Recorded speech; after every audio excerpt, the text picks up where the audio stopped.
பிதா குமாரன் பசுத்தாவி நாமத்தினால் நம் அனைவருக்கும் கிருபையும் சமாதானம் உண்டாவதாக. ஆமீன். இந்த ஆசீர்வாதமான ஜெப தியான வேலையில வந்திருக்கிறவங்களை கடவுள் ஆஸ்வதிப்பாராக. ஒரு தாய் தனது மரண படுக்கையில இருக்கிறாங்க. அப்ப அவரை சுற்றியுடைய பிள்ளைகள் கண்ணீரோடு வேதனையோடு நின்று கொண்டிருக்கிறாங்க. அப்போ அந்த தாய் தனது மரண தருவாயில தனது பிள்ளைகளை பார்த்து சொல்றாங்க, என் பிள்ளைகளே, நீங்க கவலைப்படாதீங்க, நான் உங்களுக்காக ஒரு பொக்கிஷத்தை கொடுத்துட்டு போறேன். நான் இல்லைன்னா கூட அந்த பொக்கிஷம் உங்களுக்கு ஒரு நல்ல வாழ்க்கை அமைச்சு கொடுக்கும், அந்த பொக்கிஷம் உங்களுக்கு உதவிகரமா இருக்கும் என்று சொல்லி அந்த தாய் சொல்லுகிறாள். இதை கேட்ட பிள்ளைகளுக்கு சற்று ஆறுதலாக இருக்கிறது. அப்ப அந்த பிள்ளைகள் அந்த பொக்கிஷம் என்ன என்று அவளோடு பார்க்கிறாங்க. அப்படி பார்க்கும்போது தாய் என்ன செய்கிறாள், தனது தலைக்கு பக்கத்தில் இருந்த ஒரு வேத புத்தகத்தை எடுத்து தனது பிள்ளைகளுக்கு கொடுக்கிறாள். இதுதான் அந்த பொக்கிஷம். இந்த பொக்கிஷம் தான் உங்களுடைய வாழ்வை மாற்றக்கூடியது. இந்த பொக்கிஷம் தான் உங்களை வழிநடத்தக்கூடியது. இந்த பொக்கிஷத்தை நீங்க ஒருபோதும் தொலைக்க வேண்டாம் என்று சொல்லி அந்த தாய் சொல்லுகிறார். அப்ப அந்த பிள்ளைகளில ஒருவர் தான் சீகன்பால், இந்தியாவிற்கு வந்த மிஷனரி. இந்தியாவிற்கு மொழி தெரியாம வந்து இந்தியாவில தமிழை கற்றுக்கொண்டவர். தமிழிலே புதிய ஏற்பாட்டு முழுவதையும் பழைய ஏற்பாட்டிலே ரூத் புஸ்தகம் வரைக்கும் அவர் முதலாவது மொழிபெயர்த்தவர் அந்த மிஷனரி. அப்போ தனது தாய் மரண தருவாயில் பொக்கிஷமாக கொடுத்த அந்த வேதத்தை அவர் விட்டு விடல.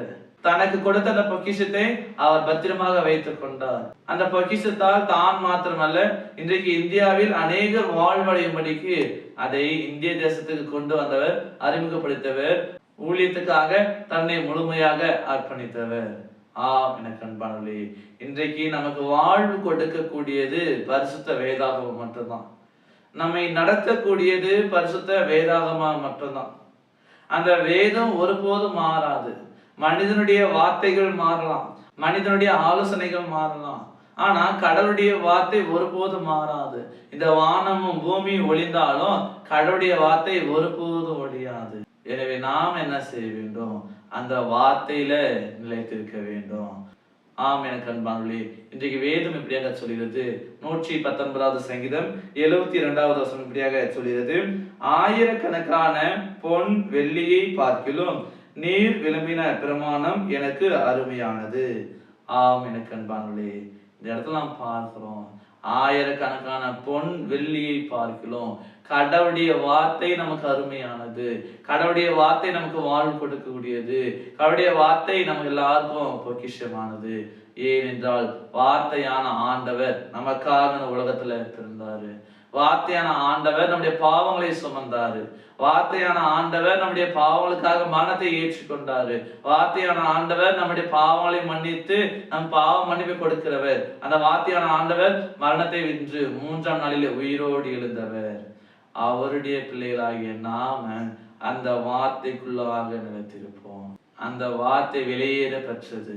அந்த வார்த்தை எல்லாருக்குமானது. அந்த வார்த்தையை பற்றி கொள்கிற எல்லாருக்கும் வாழ்வு உண்டு. இந்த வார்த்தை பிரகாரமாக நாமும் கூட அவருடைய வார்த்தையை நேசிப்போம். அவருடைய வார்த்தையை பொக்கிஷமாக நம்ம வாழ்க்கையில வைத்துக் கொள்வோம். அவருடைய வார்த்தையில் நம்ம நிலைத்திருப்போம். அவருடைய வார்த்தையை நாம் பிறருக்கு கூட பறைசாற்றுவோம். அப்பொழுது கடவுள் நம்மை ஆஸ்வதிப்பார். இந்த வார்த்தை பிரகாரமாக தொடர்ந்து வாழ தூய ஆவியானவர் நம்மை பலப்படுத்தி காப்பாராக. ஆமீன். எல்லா புத்திக்கும் மேலான தெய்வீக சமாதானம் உங்கள் இருதயங்களையும் சிந்தைகளையும் கிறிஸ்து இயேசுக்குள் காத்துக் கொள்வாராக. ஆமீன். யாவரும் கண்களை மூடி நாம் ஜெபிப்போம். துதிகளின் மத்தியில் வாசம் செய்கிற அங்குலம் கொண்ட பிதாவே, இந்த வேலைக்காக நாங்கள் நன்றி படுகிறோம். இந்த இணையதளத்துல நாங்களுடைய வார்த்தையை தியானிப்பதற்கு நீர் பாராட்டின, நீர் கொடுத்த இந்த நேரத்துக்காக நாங்கள் நன்றி படுகிறோம். அப்படியாக உம்முடைய வார்த்தை எங்களுக்கு வாழ்வு கொடுக்கக்கூடியது. உம்முடைய வார்த்தை எங்களுக்கு பொக்கிஷமா இருக்கிறது.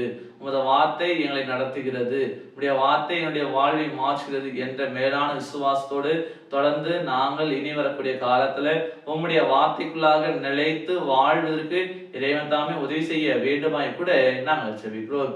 அப்படியாக நீரே உடைய வார்த்தையினாலே எங்களை நடத்துவீராக. உடைய வார்த்தையினாலே எங்களை ஆளுகை செய்ய வேண்டுமாய் கூட நாங்கள் ஜெபிக்கிறோம். நாளை முற்று முழுவதுமாக நாங்கள் அர்ப்பணிக்கிறோம். நீர் ஏற்றுக்கொள்ளும். நீதாம் இந்த நாளிலே நன்மையினால கிருபையினால முடிசூட்டி சுகபத்திரமாக நடத்த வேண்டுமாய் கூட நாங்கள் ஜெபிக்கிறோம். என்னுடைய எண்ணங்கள், யோசனைகள், நினைவுகள் எல்லாவற்றையும் நிறைவேற்றி ஒரு முழுமையான ஆசீர்வாதமான ஒரு வாழ்வை கொடுக்க வேண்டுமாய் நாங்கள் ஜெபிக்கிறோம்.